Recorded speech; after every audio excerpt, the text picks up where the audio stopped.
Hey folks, Dave Temple here. As you know, my podcast is all about talking to some of the best thriller writers in the world. But now, after nearly 2.5 years, I think it's time I toot my own horn. So with that, I'm offering my thriller, The Poser, for sale. This thriller stars Hollywood detective Patricia Pat Norelli, a rookie cop working the overnight beat when one of Hollywood's biggest stars is found dead in her Hollywood Hills home. The only problem, the star just won an Oscar and is found dead only hours later. Now, Pat sees this as a way to forge her own path and muscles her way into the case. Soon, she and partner Detective Stuart Brown find themselves deep inside a complex case with more questions than answers and a ghost of a killer. Now, this isn't my first self-published book, but it's the first one I'm very confident you're going to like. I'm pretty proud of it. And for the rest of this month, you can get the ebook for only $5.95 or the paperback for $13.95. Now, since I do this weekly podcast as a free service, perhaps you'd consider this a way to help out your fellow thriller author.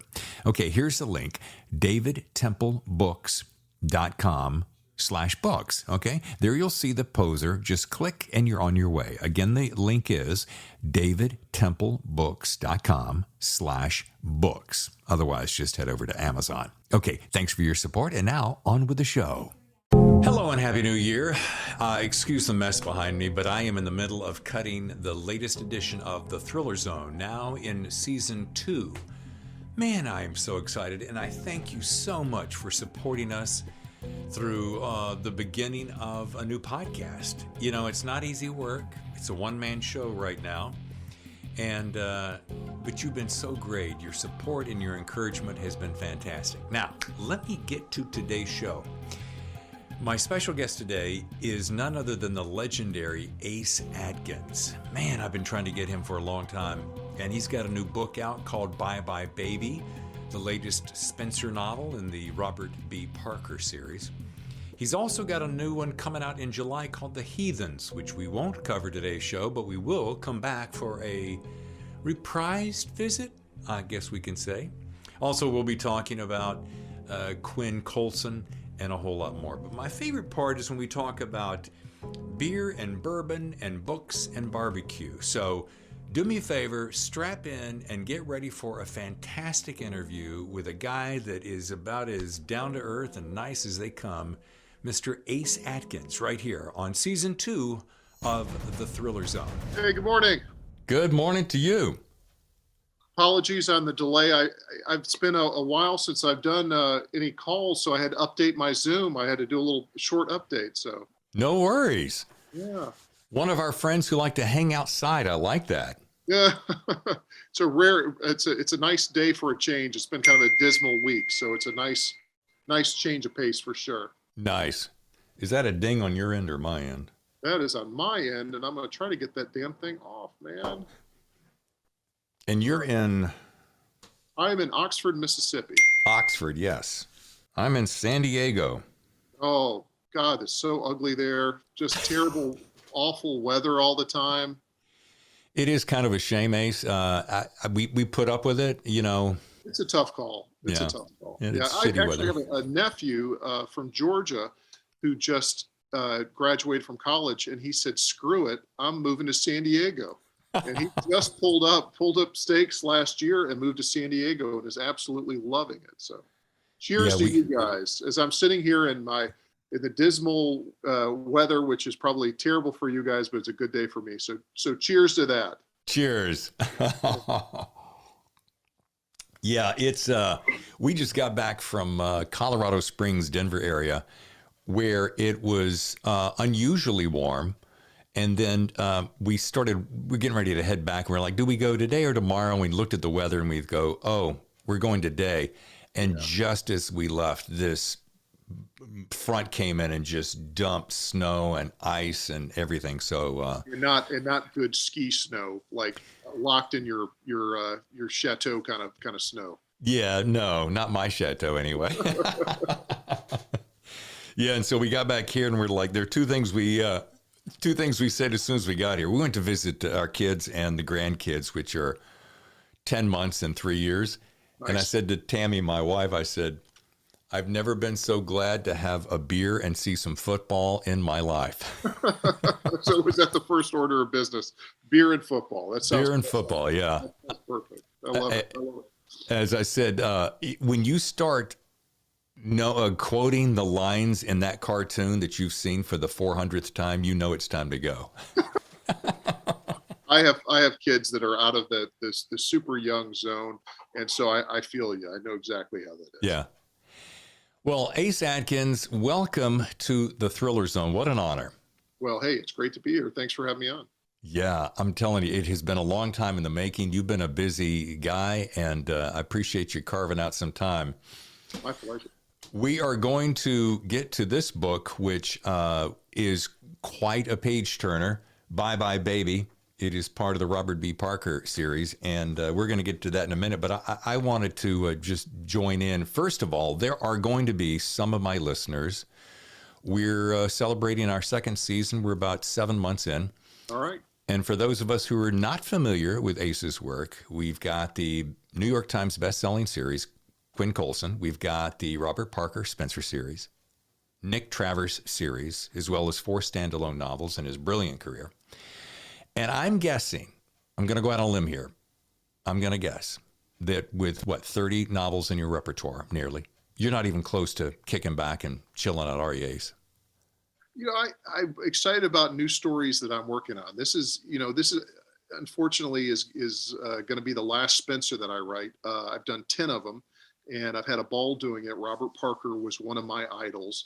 But one of the reasons, or the main catalyst for doing that, is I have so many new stories that I want to tell. So it's kind of like I have a Netflix queue ready to go with all the new tales I want to do. So yeah, I'm looking forward to getting to work in 2022 for sure. Awesome. And speaking of Netflix and streaming and the way that we have so much more information and entertainment coming at us these days, this is a really great question or an idea that, you must be, with a prolific background as you have, you must be just chock full of ideas. So how do you do that? Do you stack them up and you say, this is going to be part of this series? Do you have brand new ideas that are coming along? I do keep again, it is somewhat like a Netflix queue. I have ideas that really strike me as being very good novels. And, some of them have worked very well for Spencer, and then certainly certain books that work very well for Quinn. A lot of that has to do with geography. What books are going to be set in Boston? What's a very city urban kind of story that I want to tell for Spencer? Or is it something that's going to happen in rural America? And that's going to be something for Quinn Colson. But I'm very aware that I used to be a newspaper reporter years ago. I worked in Florida. And so I'm always looking for good stories coming down the wire, just to make a note of them, I just keep them in the queue and I organize them and I put the top ones I want to work on. So I kind of know right now what's the 1, 2, 3. What am I really passionate about? Because that story is going to be the thing that's going to bring readers in, and hopefully, what I've tried to take pride in with Spencer is not just writing a Spencer novel. Mr. Parker had written 39 books before he passed away with Spencer, and the whole reason I was hired was to bring new stories to the table for those wonderful characters that he created. And, hopefully that's what I've done. I'm getting out at 10 books that I've written, and overall it'll be, there was another book that was partly written by Parker and partly by his agent, but there's going to be 50 overall. So I figured that what a milestone for that character. And so I've been very pleased to be a part of it. Well, and you know what, you've had the perfect background. When people say to me, and I've heard other discussions, whether it's a Thriller Fest, wherever, and people go, "Oh, where do you get your ideas?" And I'm like, I'm always thinking to myself, pick up the newspaper, watch the news headlines. I mean, they're one after the other. And I'm not talking about stealing an idea wholesale. I'm talking about take a germ of an idea and go tag the classic "what if," and go from there. And with your background, you had it all around you, didn't you? Yeah, I did. And there's no doubt. I mean, I used to cover the police beat. That was my main thing. I certainly spent a decent amount of time in the courthouse and seeing interesting trials that took place. Used to be my everyday when I was a right out of college, best part of the day was getting up in the morning, getting a big cup of coffee on the street, being in downtown Tampa and going to the police station and talking to the desk sergeant and the communications director and the detectives who are coming through, hunting for a good story. And that's what my training is what is a good story? What's going to motivate that? And I think that, even though you have a character like Spencer, who's such an iconic character and one of the really the greatest private eyes in history, up there with Philip Marlowe and Sam Spade. He's one of our great detectives. He's got to have a good case and he's got to have something interesting to do. And so, yeah, I am always fishing for ideas, and I'm not fishing for ideas in other novels. I'm not inspired by, I read this story in another book. It doesn't translate. But when you see something that's happened in real life, something that's happened in your own community, for me, that's where everything happens, whether it's Spencer or whether it's Quinn or whether it's one of the true crime novels I've written. It's all coming from real life. Well, and it keeps it real. And, people always say that there aren't any original ideas, that everything's been done. But I don't know. I always believe that there's always a flavor or an angle. I mean, again, you take an ordinary right out of the headlines and just turn a twist on it, and you've got a whole new story. Like in Bye Bye Baby, which we'll talk about in a minute. Sure. It's when I first started reading, I was like, oh, this is right. Wait, no, that's not exactly right out of it, but it's pretty close to what we just saw. And it goes back to my thinking too. There's plenty of room for everybody. We get a little bit afraid of that daunting, well, there's so many books out there, but there's always going to be somebody who wants that little Spencer flair or that Quinn flair, or, it's plenty of room for everybody. Absolutely. I mean, I think that it's, if the characters resonate with people, is the story intriguing? Does it draw you in? And it's a lot hard. It's a lot harder than it looks. It's like with Spencer, the genius of Bob Parker that showed me the way, with 39 books and the other novels that he had written, and he made it look so damn easy. I mean, there's just, when you pick up a Parker novel, you think, oh my gosh, this is so simple. And that was the genius of Parker, is he made it look easy. And he was like Parker was like a great athlete. You see a guy stepping up to the plate and you say, oh geez, I could do that. You see every guy in America sitting down, swilling beer and go, oh, I could be one of those guys in the NFL or the Major League Baseball. I could do that. But the great ones make it look easy. And he was one of the great ones. And not only did I learn a lot from Parker before I started writing Spencer, I learned a lot from so much about Spencer writing Spencer. And so this has been like a master class, being able to really dissect those novels and see how he did things. And there's a reason why that character is so popular 50 years on. Not a lot of characters have that kind of longevity. No, I can't think of many. And it makes me wonder, with that journalism background, were you daydreaming about being a writer during that period? Was it further back in college? Was it even further back? I mean, when did you decide that, that right there, full-time guy, that's what I want? I have to admit, I did, from a very, you ask kids about their career and what an unusual career that I had chosen. And I was an athlete in high school and in college, but that was never really my dream. I mean, that was something I did. That was part of, how I paid for school, and I was glad to be part of it. But my dream was always, I loved going to a bookstore. I loved going, back in those old days, going to a used paperback store and seeing Robert Parker on the shelf and finding, it was harder to find books back then, 25 years ago. It wasn't like now you could just, order something online. I mean, if you were looking for, an early Parker book, you had to go to the old paperback store and go find it and search it out. So that's what I wanted to do. John D. McDonald. I was very fortunate to know Elmore Leonard, and he became a good friend of mine. And he was one of my heroes. And so that's what I wanted to do.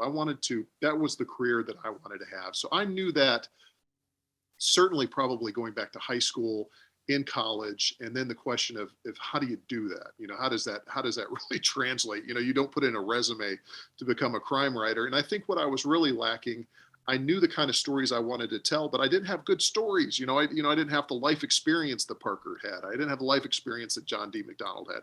So I really fell into it, but that's why I became a reporter, and that's why I wanted to be on the crime beat, is to collect those experiences, to collect those stories, to hang out in the police department, to hang out at the jail, to do jailhouse interviews, meeting people. I don't think you can write authentically if you haven't been around that world. And I was so damn fortunate to be a part of that. And it's everything I do since that time. I have not been a full-time journalist since 2001, but that experience I had during those years was just absolutely invaluable.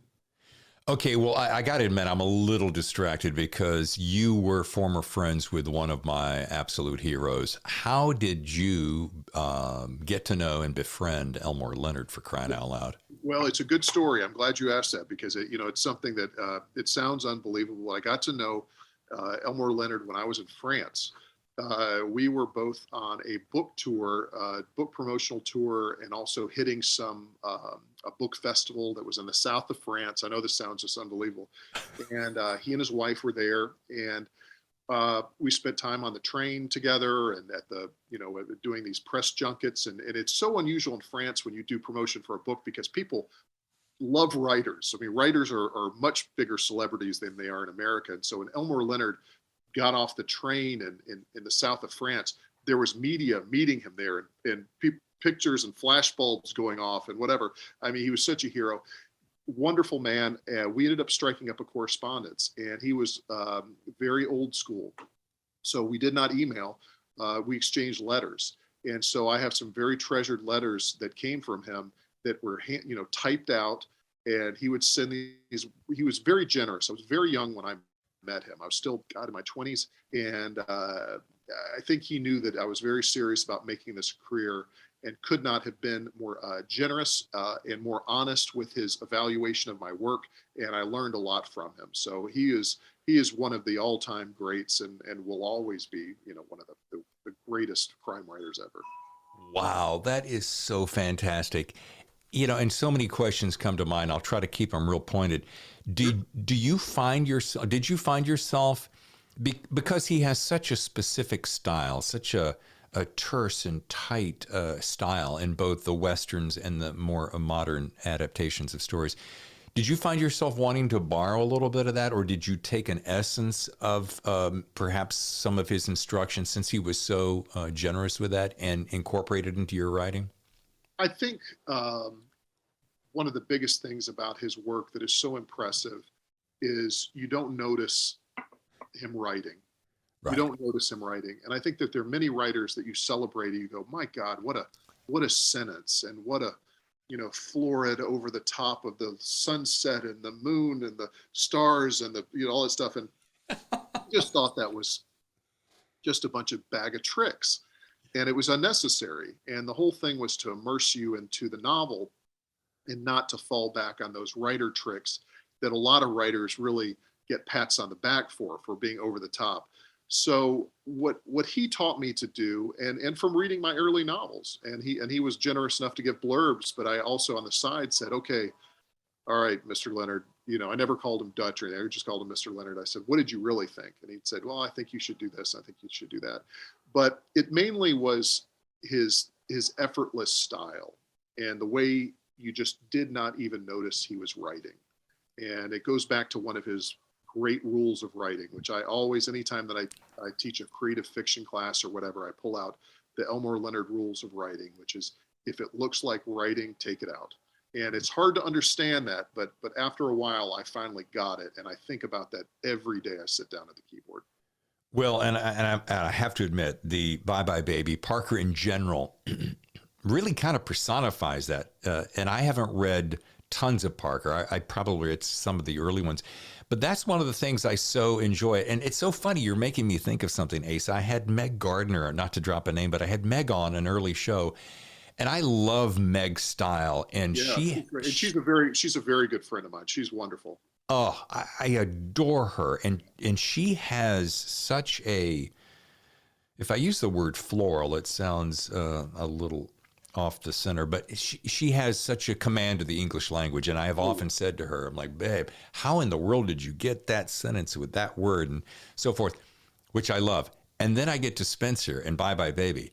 and I'm just going chin, chin, and the pages are just doing this, and I'm so lost in the story and the lack of florid mechanics that I just, the book is over and you're like, oh, geez, where did that go? So, and I think that it's two different, very different ways of storytelling. Meg is one of my favorite crime writers working today. She is outstanding, one of the smartest people in the business, a wonderful writer, and comes up with some of the most inventive storytelling. I love her books.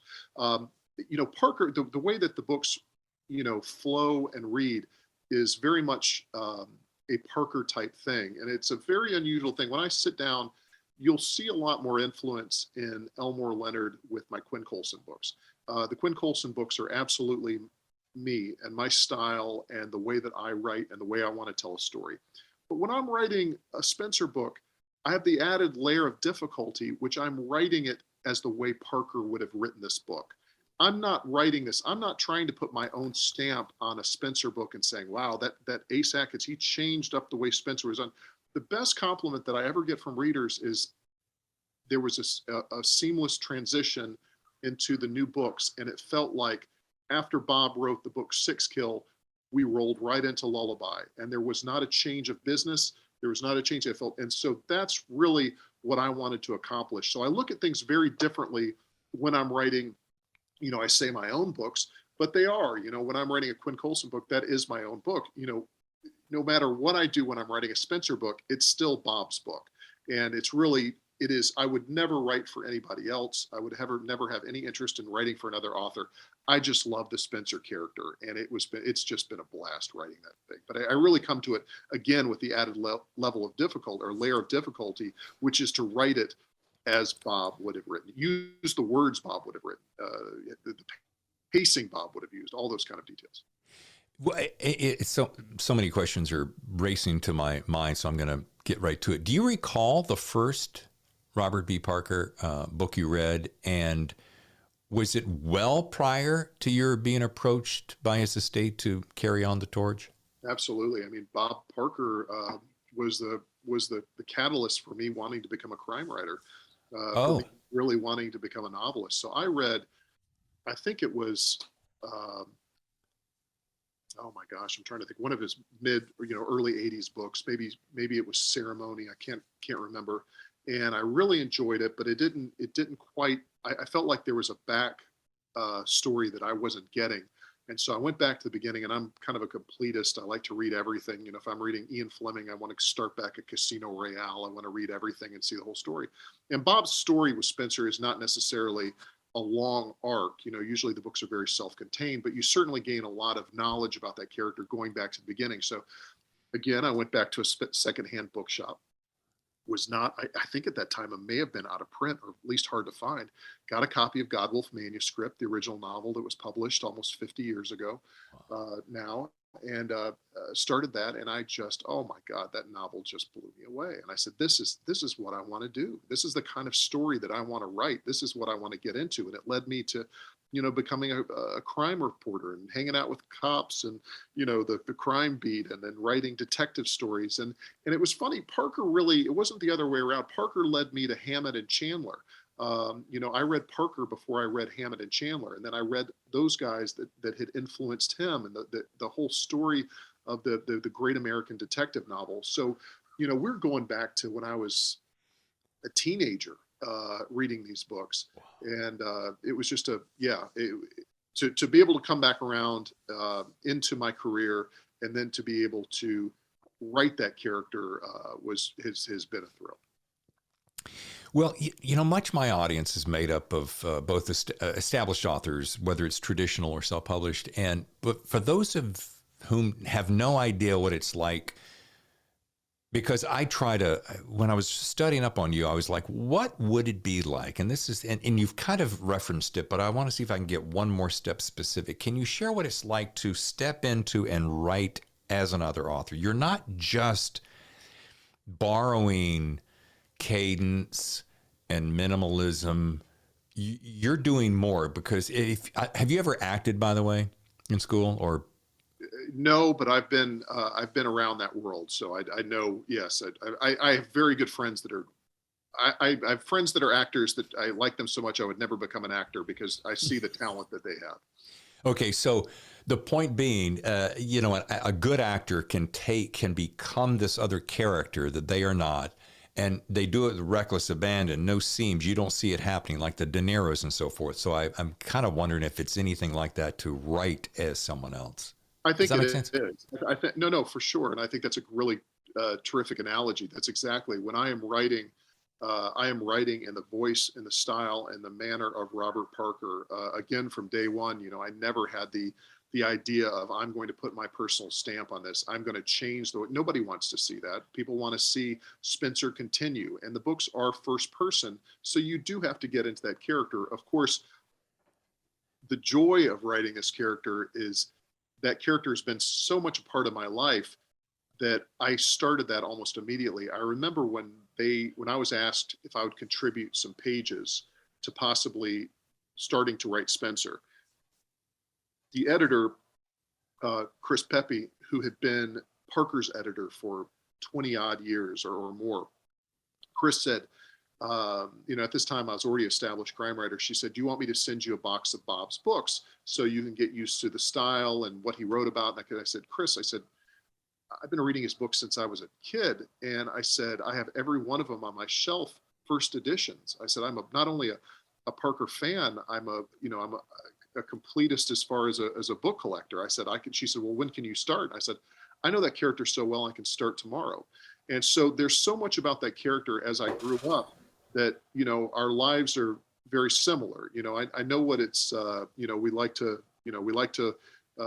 drink beer. We like to, work out. I like to, I like to watch baseball. I like, all those things that are very, I know what it's like as a reporter to investigate cases. I know what it's like to run into, issues trying to get to the truth of something with the police and all that kind of stuff. So I felt like over the years that character has really influenced me, not only as a writer, as a person. So, but certainly as I'm writing that, when I am writing a Spencer book, I do get into character, and it is very similar to an actor, I think, getting into a role.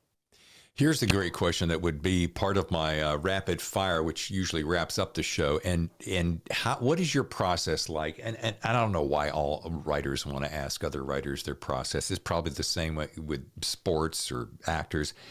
But do you like, because you triggered my thinking when you said get into character. Do you like to go into solitude? Do you demand solitude and silence, or do you like? Can you go to do the coffee shop thing with all the atmosphere and the noise and listen to music, etc.? I think for me, coming out of again the training in the newsroom is not exactly a holy, it's not a library, soundproof void, and I think that I had to train myself to listen to a lot of noise. So I know that years ago, I had rented an office that was out in the country here, and it was so quiet at some point that I was working. This was like 10 or so years ago. I could hear the wind blowing around the buildings. It was just so quiet, and I couldn't write. It was just too quiet. And I ended up even paying the rent for the office, but I would go to the local Starbucks or coffee shop or whatever and write because I needed the action around me. So I like a little bit of noise. I like a little bit of action, not too much noise, not too much chaos. But, for me, I like to be around, I can write a tremendous amount sitting down in a coffee shop and just having the activity around me. I can't work with ringing phones and answering email. I don't multitask like that, right. But I do like to be around people, and I like to have some energy around me while I'm working. Yeah. Not that it's about me, it's about you. But I know when I was living in New York with my wife a few years back, I really excelled when I would go down to about Midtown and sit in a restaurant where there was construction and traffic. But for some reason, the sound of the city energized my brain, and it made it so much easier than... I wrote some great Spencer chapters. A good friend of mine has been wonderful over the years. Let me use his condo in Cambridge. And I'd go down into, coffee shop somewhere in Cambridge and just sit down, and the action and you're right, the jackhammers and the noise and the people talking and, just hearing that just would always get me right in the flow of Spencer. And I love being around that. It just is the best place in the world. For me, if you gave me a, solitude of a cabin on the lake or whatever, I would do absolutely nothing. I have to admit something, Ace, I whipped my head when I read the name Philo Vance mentioned in the book and in reference to Spenser. And then upon further investigation, pun intended, I realized that you are referencing the amateur detective from the SS Van Dynes, right? Series from the, yeah. I'm assuming you're a big fan.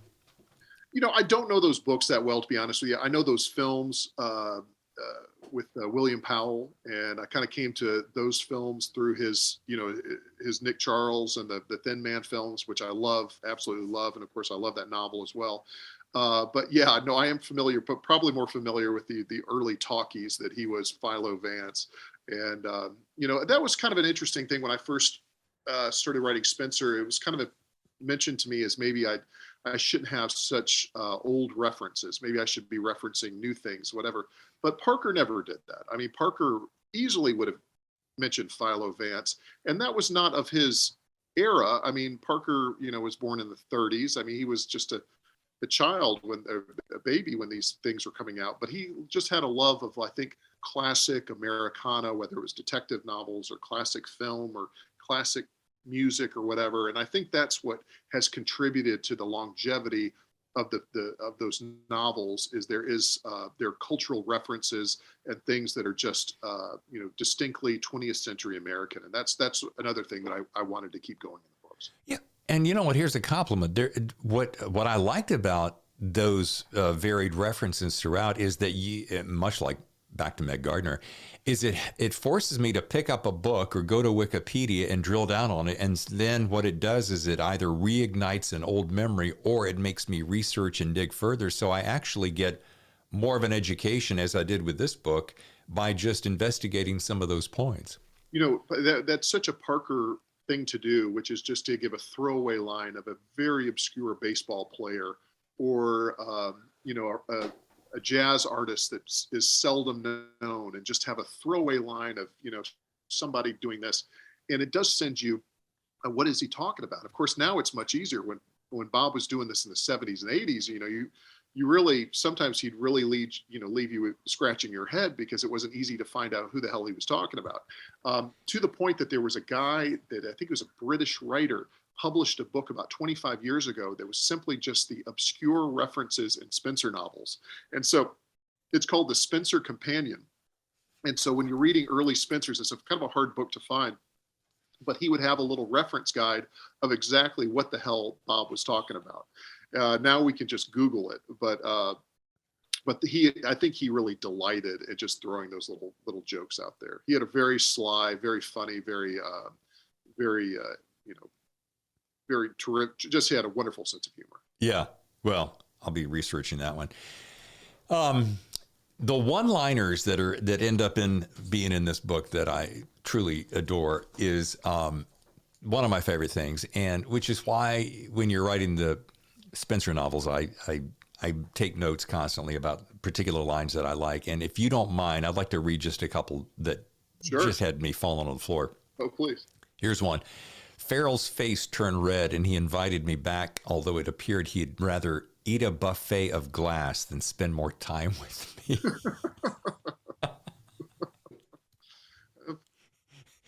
Where in the world does that come up with?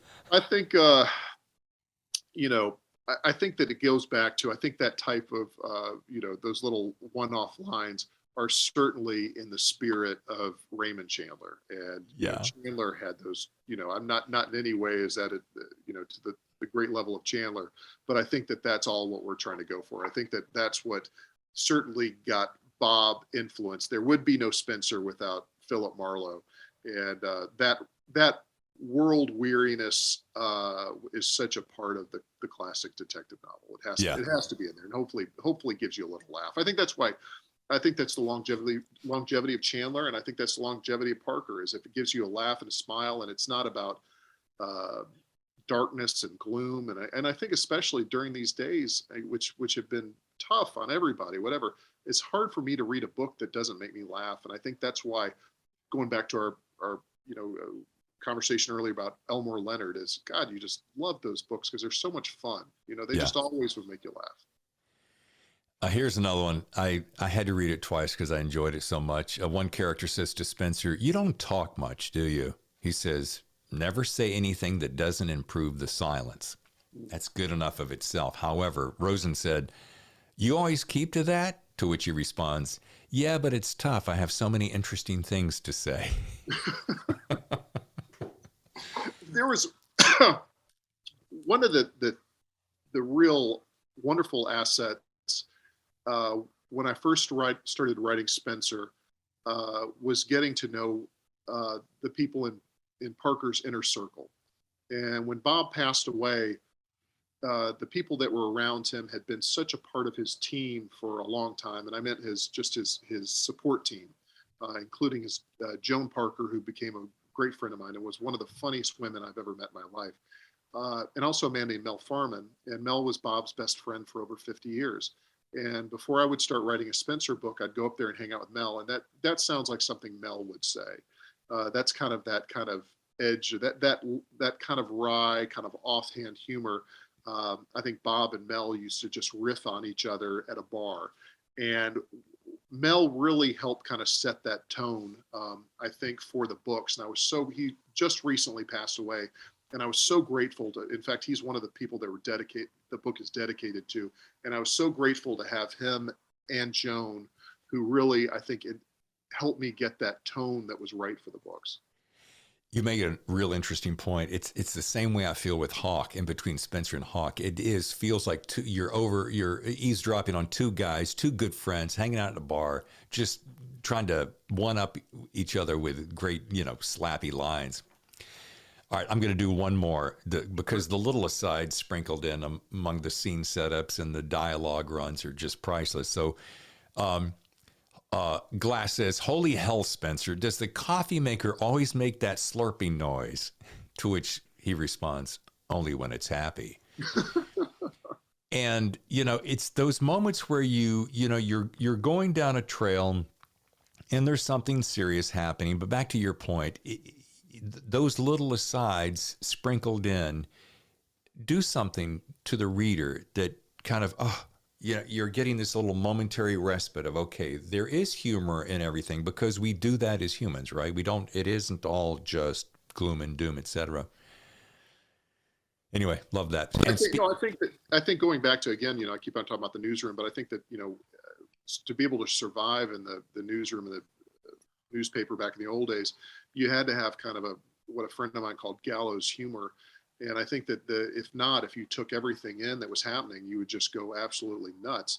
And so you had to have those kind of moments of levity and being able to laugh at things, or you could not survive the business. And I think in the same way, that Spencer exists in a world that there are some really terrible people, some really awful folks that are about doing some terrible things.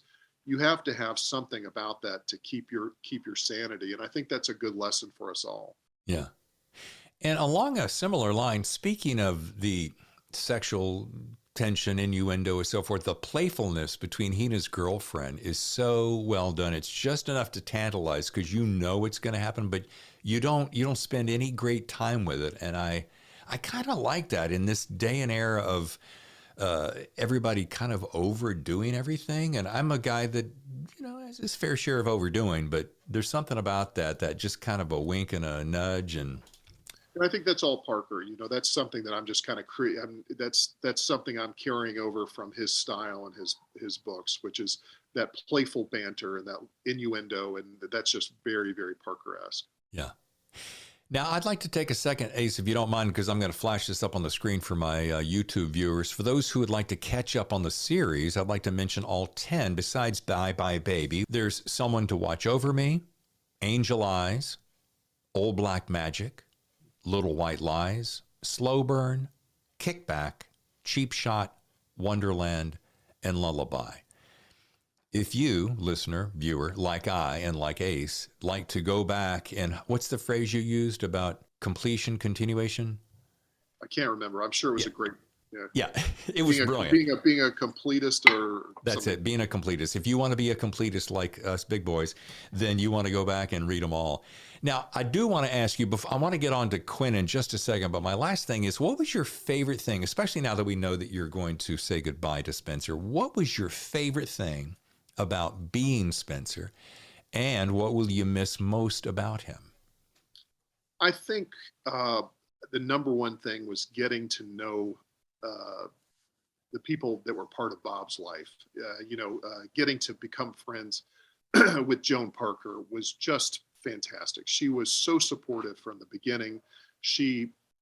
Anything that I needed help. I know that I was writing the third book that was about the New England Patriots, and I needed to, get over to Gillette Stadium, and I needed to go see the facilities. And Joan picked up the phone, being Joan Parker in Boston, knew everybody in Boston. She got it all set up. And, the next day I was at Gillette Stadium getting a, first class treatment and, opening doors. Joan had that type of reach in Boston, and she was so generous with her time. She was such a wonderful friend. And again, I'll mention my friend Mel Farman. Mel, oh my gosh, I would land at Logan. The first thing I would do is go meet Mel at Legal Seafood in Cambridge, which sadly isn't there anymore. And there was a little plaque on the bar where it said, "This is where Bob Parker sat along with his alter ego, Spenser." And we would just sit there and talk. And the next day we would be researching, and we would go everywhere. There were certain neighborhoods where Mel would turn to me, and Mel at this time was late 70s, early 80s. And he'd say, "Kid, if you want to go there, you're on your own." Some really rough neighborhood, there were certain lines, but pretty much Mel was game to go anywhere. And so that was really the highlight. And then also getting to know the city of Boston. And I did not know Boston that well when I started writing these books. And then 10 years on, I know Boston very, very well. And I've been able to meet some wonderful people, getting to know people, the Boston Fire Department. The Boston Fire Department was so terrific when I was writing Slow Burn. I got to hang out with arson investigators, and I hung out with the commissioner and went to an arson scene. They were just, people in Boston were so generous with the fact that they knew I was writing Spenser, and he's such the Boston hero that people wanted to help. And so I will miss that. And I'll miss, I miss my friends dearly that got me into this world and helped me with it. But, I hope my connection with the city of Boston will continue. Awesome. So well done. Well, as we kind of start heading our way toward wrapping up, I do want to spend a quick minute on Quinn Coulson, for crying out loud. How far into your writing were you when Quinn appeared to your subconscious? And one step further, where did he come from? I wrote very early on when I was in my 20s, early 20s. I had this character, Nick Travers, who was, I'm from the South, and he was kind of a Southern version of very influenced by Spenser. Instead of an ex-boxer, he was an ex-football player. He lived in New Orleans. It was very New Orleans centric, very, very influenced, very, very much inspired by Parker's work. And after that, I started writing books when I was older, my 30s, and really, I more complex stories about true crimes that had happened. I wrote books that took place in 1950s Tampa. I wrote books that were set in 1930s America about Machine Gun Kelly, and I wrote a book about the Fatty Arbuckle scandal of 1921. And so I wrote these kind of big, sprawling historical epics that were very challenging. And I said I would never write a series ever again. I just said I was not interested in doing a series. And so my editor, who was a wonderful, legendary editor, a guy named Neil Nyron, who has edited Carl Hyacin and John Sanford and Clive Cussler, and the list goes on and on and on. He said, "Ace, you might want to think about writing a series." Mainly, one of the reasons is series are very popular. And as much as I am passionate about stories that happened during the Great Depression and things like that, he said, "You just can't beat a contemporary crime series." And he said, "I really want you to think about this." So that was the reason why Quinn Coulson came about. And how he came about was I really thought about, what was important to somebody like Parker, what he created a character that was very true to Boston, very true to that world. And for me, I wanted to create a character like that was very true to where I live in North Mississippi. And so I really concentrate on a small county. I have a character who's recently returned home from the military. A lot of it's very, very post 9/11 world. You start seeing kind of the rise of these extremists that have come in that are starting to, influence this world. And I wanted to write kind of a grittier version, if this makes any sense, of the Andy Griffith Show. So if the Andy Griffith Show and Sheriff Andy had an R rating, there you'd have Quinn Colson. But I've been doing those books now. I can't believe it. I said I would never write another series, but after I wrote the first book, it was actually Neil Nyren who put me up to write Spencer. And he was the one who mentioned, he said, I know that the Parker family wants somebody to write Spencer. So he saw things in my work, even though they were deeply Southern, very different from Bob's work that he saw that would translate into Parker's kind of storytelling. And it was a great match. Well, I love, by the way, I love the covers on the Quinn Colson series. They're all very similar, which is great branding. And, they just have this, it's the same guy with a rifle, but it doesn't matter. Each one tells this little story. And it makes me think of, and I hope this is a compliment, I love the Longmire series. With Craig Johnson. Craig Johnson, thank you. I was going Craig something. And it has a similar feel. And, it's just that rugged Americana, no bullshit, tell it like it is. And I love that. You can't beat that. I think there's a little, I think that it may be a little bit not exactly accurate on the covers. It does look a little bit more that way, that it's more of, hell yeah, America, kick it indoors, that kind of stuff. And I think there is an element to true American ideals that somebody like Quinn Colson represents.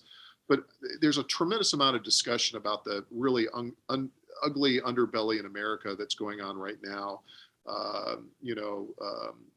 People that are turned towards, populist politics, a return to deep, of course, all over the country, not just in rural Mississippi, a return to deeply racist ideas and things like that. So there's a lot of social commentary in those books. And so there's unfortunately, Quinn Colson has had a lot of things to discuss, a lot of things to talk about. It reminds me very much of what Parker did in early 1970s Boston. And early 1970s Boston was not an idyllic place to be. It was rife with racism, with conflicting ideas.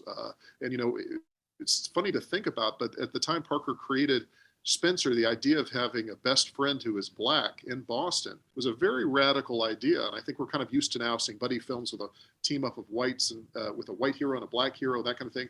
But when Bob did that, it was very revolutionary. And so again, very inspired by those books, just taking that world and translating it to what's going on in the Deep South now. Yeah. And this Bye Bye Baby, full of the racism that you mentioned.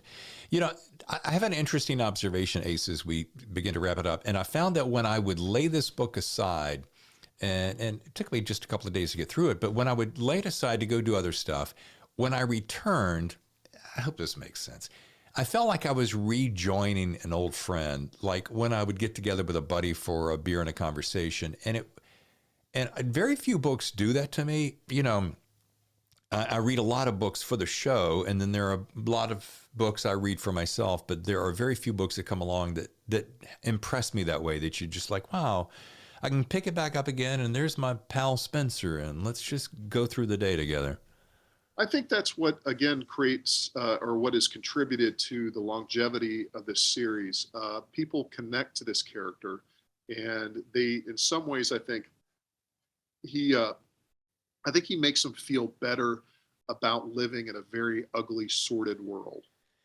And I think what Parker did, and I think Parker did personally, and what Spencer continues to do, is say, let's face it, the world is an ugly, unfair place. There are people who are morally corrupt.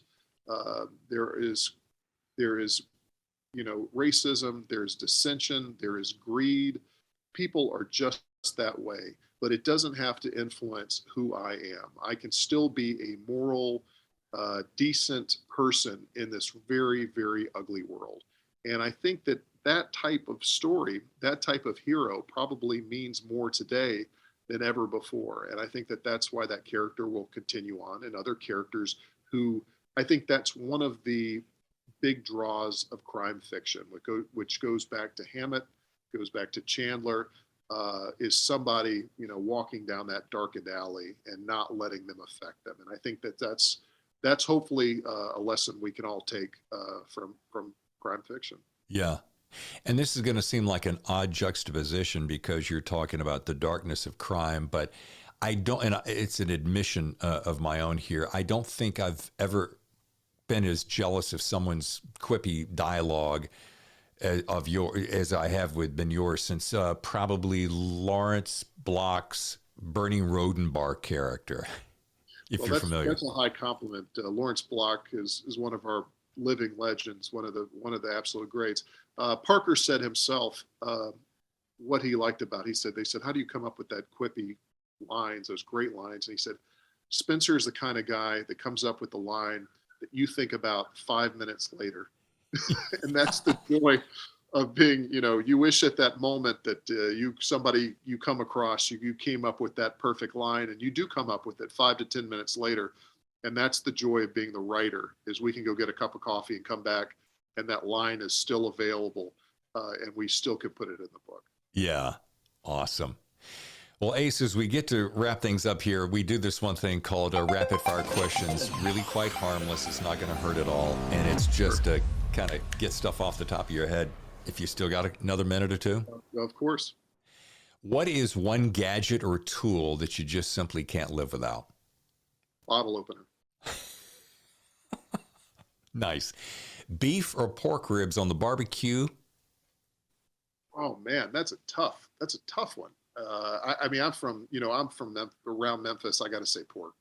Yeah, ditto. Hush puppies or fries? Both. Okay. If you weren't a New York Times bestselling author, what do you think you would be doing? I would be an out-of-work journalist. Okay. I saw your interview with William Shoot the Moonlight Out Boyle, a top 10 favorite read of my 2021, by the way. Terrific book. God, such a good book. You two were sipping bourbon on a front porch and Zooming with a friend. So my question is, favorite, beer or bourbon? I'd have to, again, go to both. Not fair, but I'm going to let it. All right. If you could start, this one I really love, especially since I did a little bit of homework on you. If you could star in a movie, and I know you said you weren't an actor, but let's pretend you are because I think you got the chutzpah to do it. Would you rather act alongside Clint Eastwood in The Good, the Bad, and the Ugly, or alongside Dennis Weaver in the Spielberg classic Duel? Oh, wow. It would be hard to pass up. If the role is the evil truck driver, I would say Duel. What a fun character, right? Absolutely. One of my all-time favorite movies. Come on, Good, Bad, and the Ugly. Ugh. If I could take you on a tour of my house, I have an original movie poster of The Good, the Bad, and the Ugly in my kitchen that's from the original release, and it is one of my, it's one of those films that gets better every time you watch it. Oh my God, how did you find that? We could have a separate conversation about movie memorabilia, but outside books, that's one of my passions is collecting movie memorabilia, up to the point where my wife has put a cap on eBay purchases. But I do love classic film, and particularly of that era, the 1960s Westerns. Love it. Oh, lucky you. Okay, last question, Ace.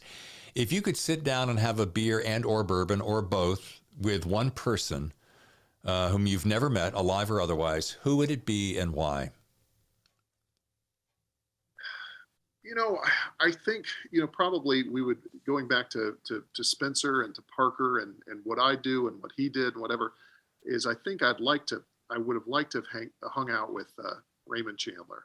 I think Chandler, I don't know how his mood would have been on that particular day, but I think his worldview has influenced so much of what I did and what Parker's done that I would have loved to. I've read his letters, and I think he would have been, maybe not always pleasant, but he would have been very entertaining to hang out with. Superb answer. Well, Ace Atkins, I can't tell you how much fun this was and how honored I am that you've been here. So thank you for carving time out for us on the Thriller Zone. My pleasure. So much fun. And thanks for having me on. I really had a great time. Folks, if you'd like to know anything more, go to aceatkins.com, and there's Twitter and Instagram and Facebook, so you can be pretty much found everywhere, can't you, buddy? All that stuff, except for TikTok. I draw the line. Oh, I'd like to see you. No, that's never going to happen. No. Never, ever will happen. All right. Ace, once again, thank you so much. Hey, my pleasure. Thanks, Dave. Thanks so much to Ace Atkins for joining us on the Thriller Zone. So much fun. We learned a lot. Elmore Leonard, one of my all-time lifetime heroes, and he got to build a relationship and a friendship with him. That is so cool.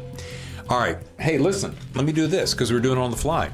Next week, on next Thursday's show, I've got Andrews Wilson. These guys are writing machines, the dynamic duo writing machines. We're going to talk about all their books, the faith-based books, the action books, the military books, what they've got coming. Movies in the making? Don't know. You'll have to tune in to find out. So much stuff jammed into January. I couldn't be happier.